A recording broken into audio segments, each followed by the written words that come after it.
Before we enter today's dark and chilling story, make sure to subscribe the channel for more mysteries like this. And one question, where in the world are you watching from at this moment? Let's start our video. In the early spring of 1833, a rumor spread across New Orleans so quietly that no newspaper ever captured it, no witness ever testified to it, and no church ever dared acknowledge it. It began with a single lantern found burning on the front step of the St. Augustine orphan house, burning hours after the building had been emptied, its staff dismissed, and its ledger closed for the night. The lantern wasn't what frightened the patrolman who discovered it. What frightened him was the shadow it cast on the wall, a woman's silhouette, standing upright, though no one stood there. As he moved closer, the shadow turned its head toward him, slowly, deliberately, before dissolving backward into the brick. The lantern's flame went out. And by sunrise, something else had vanished, a young woman named Celestine, known throughout the quarter as the most beautiful, most mysterious, and most silently feared woman of her time. Her disappearance would trigger a chain of events that many in New Orleans still refuse to speak of. This documentary attempts to unearth what remains of that forbidden story, one involving hidden institutions, corrupt families, and an old trauma buried so deeply that even the archives of the city try to forget it. Celestine's life begins in records that feel deliberately incomplete. She appears in parish notes as a house attendant under a wealthy Creole family, the Dorians, but never listed by origin, age, or relatives. A priest's journal contains a cryptic description, the girl with the mirrored eyes. She sees what she should not. Street vendors described her differently. They said she walked as if she wasn't entirely walking on the same ground as everyone else, as if she felt vibrations beneath the earth no one else sensed. They said her beauty drew attention, but her silence commanded obedience. No one ever heard her speak above a whisper. No one saw her laugh. Yet even children instinctively stepped aside when she approached, the way they might step aside for a funeral procession. Though she lived among people, it was clear she lived with something else as well, something ancient, heavy, and quietly watching.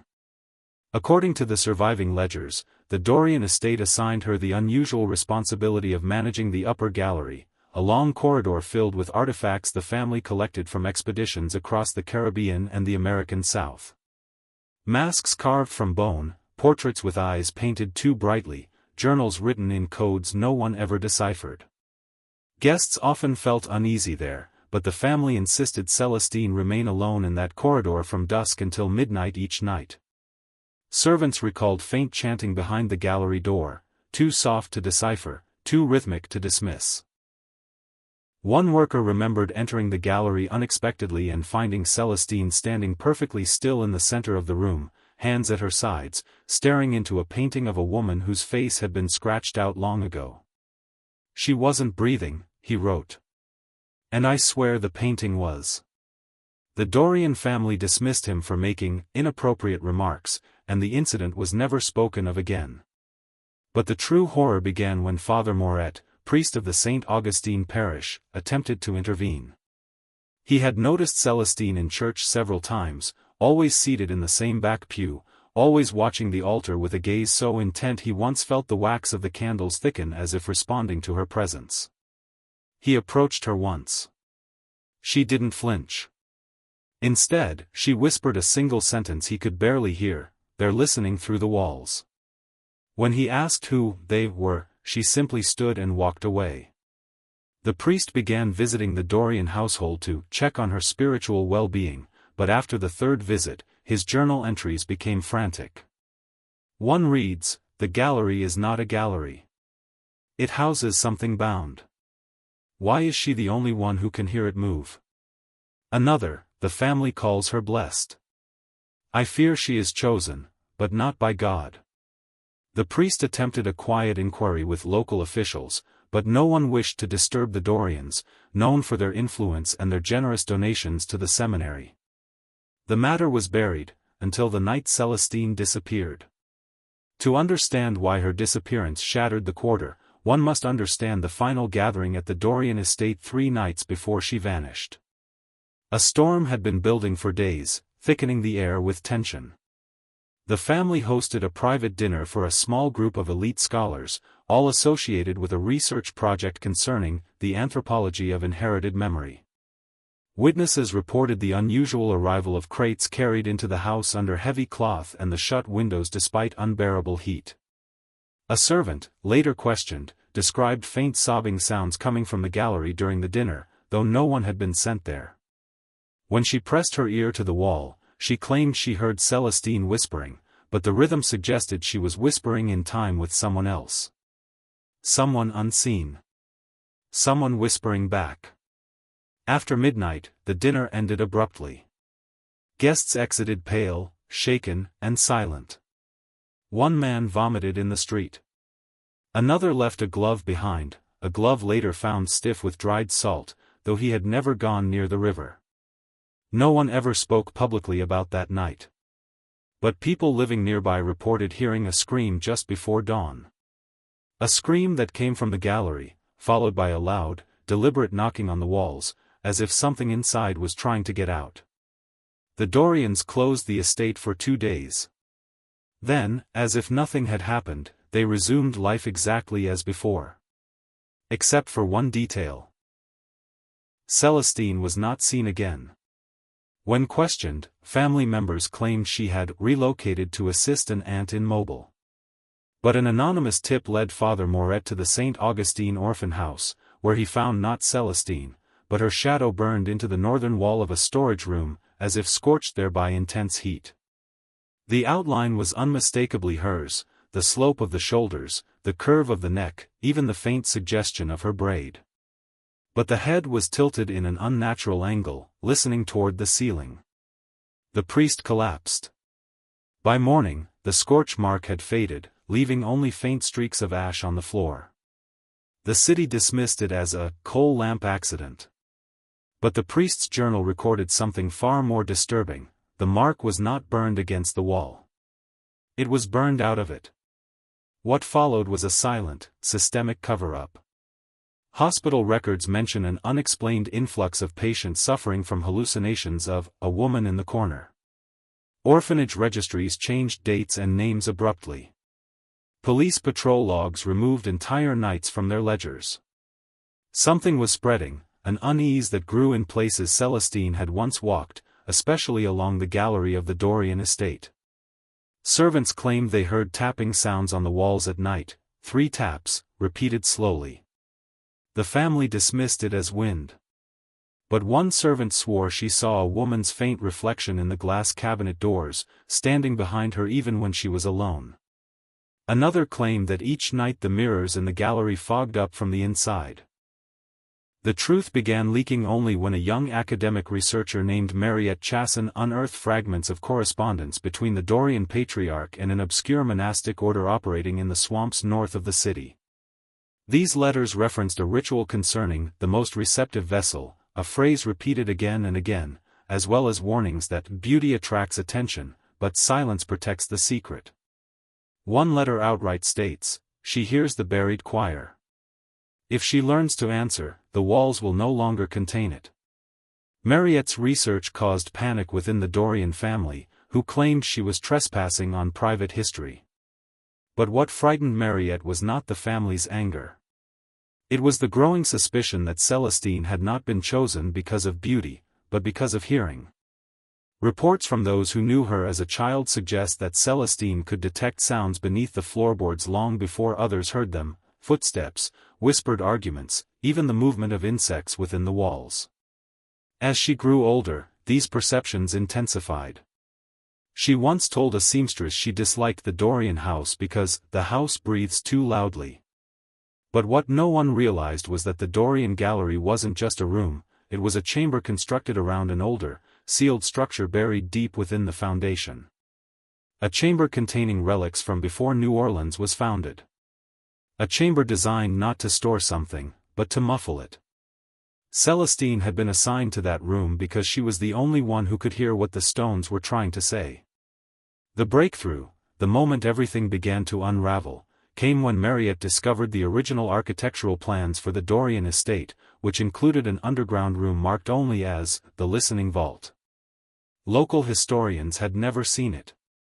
The Dorian family pretended it didn't exist. But the blueprints were undeniable.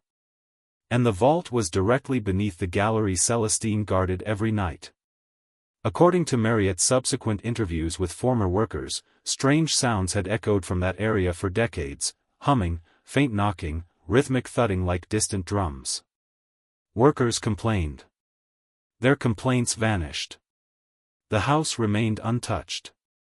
Marriott theorized that the vault was designed to suppress sound, specifically, to suppress whatever was inside. But Celestine heard through walls. And one night, she must have heard something she was never meant to hear. After this point, the records grow sparse, fragmented, almost afraid of themselves. But we know the following: days after her disappearance, a group of children playing near the St. Augustine Church claimed they saw a woman standing in a narrow alley facing the wall, her back perfectly straight. They thought she was praying. But when they approached, she melted, not collapsed, not ran, melted, into the bricks like candle wax drawn into stone. The children screamed. A patrolman filed a report. That report was later replaced with a blank page. One child refused to sleep indoors for a month. Meanwhile, Father Moret began receiving anonymous letters warning him to abandon his inquiries. One note read, "You cannot save someone who was never allowed to belong to the world." Another, "She is listening now from places that have no doors." The priest pressed further until, according to his final journal entry, he received a confession from someone inside the Dorian household, someone who claimed the family had not lost Celestine. They claimed she had joined the vault. The priest did not understand what that meant. He would never have the chance to ask. The next day, he vanished during his morning walk. The city declared him drowned in the river. His body was never recovered. Those who lived through the events of 1833 noticed something else. In the months following Celestine's disappearance, the Dorian family began speaking more quietly inside their home. They walked softer, kept doors open less frequently, and avoided the gallery entirely. The eldest Dorian daughter was overheard saying, "She knows the cracks in the foundation now." Servants reported waking at night to the sound of footsteps in the gallery even though it had been locked. Some refused to work after dusk. One woman quit after she saw a reflection in a vase that did not match her own posture. It was Marriott who eventually uncovered the final, horrifying piece of the puzzle. Hidden in a set of sealed church archives was a document from 1798, 35 years before Celestine's disappearance, describing a ritual performed by a secret syncretic sect in the region. They believed that trauma could echo, imprinting itself onto stone, wood, and even the air. They believed certain individuals were echo-bearers, people who could hear old suffering as if it were spoken aloud. These individuals were both revered and feared. According to the document, the sect captured one such woman decades earlier and attempted to use her abilities to communicate with something buried beneath a settlement. The woman died during the ritual. The settlement was abandoned. The sect dissolved. But fragments of their beliefs persisted, scattered among influential families. The Dorians had collected those fragments. If Celestine was an echo-bearer, the family may have used her hearing to interpret whatever was trapped in the listening vault. But something went wrong, terribly wrong. Celestine did not contain the echo. The echo contained her. And when the vault's silence cracked, she became something that was neither alive nor dead, something that moved through walls because she no longer needed doors. Something that listened from within structures themselves, brick, wood, glass, seeking the one thing she never had in life, agency. Not vengeance. Agency. The final recorded sighting of Celestine occurred months after the Dorian estate abruptly sold their property and fled the city. A fisherman in the French Quarter claimed he saw a woman standing beneath an abandoned causeway, half submerged in shadow. She turned her head toward him, but her face was blurred, like breath fogging a mirror from the inside. He ran. When others inspected the area minutes later, the only trace of her presence was a faint imprint on the wall, warm to the touch. After this, the city quietly erased the entire affair. Buildings were demolished. Records burned. Names altered. The listening vault was sealed beneath a new foundation and declared structurally unsound. But locals know one truth that never faded: in certain corners of old New Orleans, if you stand very still and listen after midnight, you may hear a faint tapping, 3 taps, slow, deliberate, from inside the walls. Some say it's settling wood. Others say it's the river. But a few, those who still remember whispers passed through generations, believe it's something else. They believe Celestine still listens. And sometimes, she answers.